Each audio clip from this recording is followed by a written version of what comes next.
Сәлеметсіздер ме балалар? Бүгін біз д дыбысымен әрпін өтетін боламыз. Д дыбысы бізде дауыссыз дыбыс.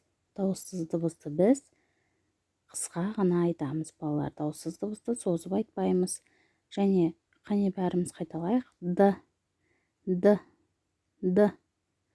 Жақсы балалар, д әрпін қарындаштардан жасап көріңдер.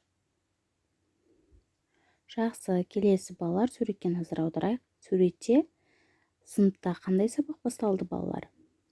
Сыныпта домбыра сабағы басталды. Мұғалім оқушыларға не үйретті?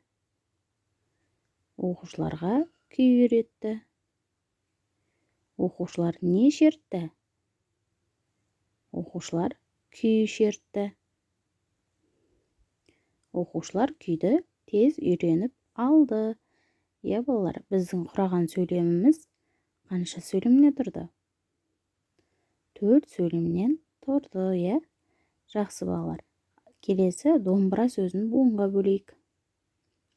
Домбыра. Домбыра сөзі 3 буынға бөлінеді екен. Д әрпін қайталайық. Д. Жақсы балалар. Балалар, келесі астындағы қарамен жазылған сөздерді буынға бөліп және тұтастай оқиық.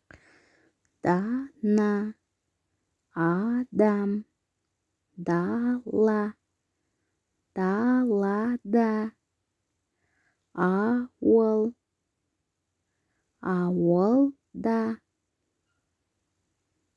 Жақсы, келесі берілген мәтінді оқиық. Дана, адам, дара, алтыда, ол қалада, ал атасы ауылда. Дара ауылда демалады. Атасы дана адам. Балалар, осы берілген мәтінді буындарға бөліп оқимыз. Келесі сызба нұсқада бізде буындар берілген. Бұл буындардан біз сөз құрауымыз керек. Қане балалар, бірге құрайық.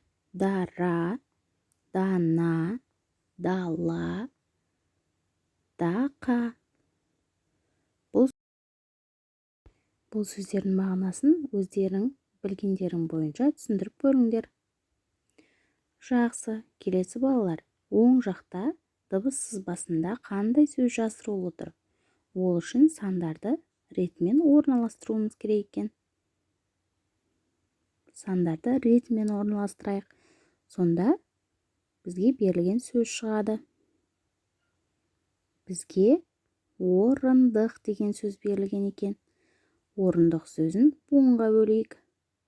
Орындық. Орындық сөзі 3 буынды сөз екен. Жақсы балалар. Сонымен бүгінгі сабағымыз аяқталды. Каналға тіркеліп лайк басайық.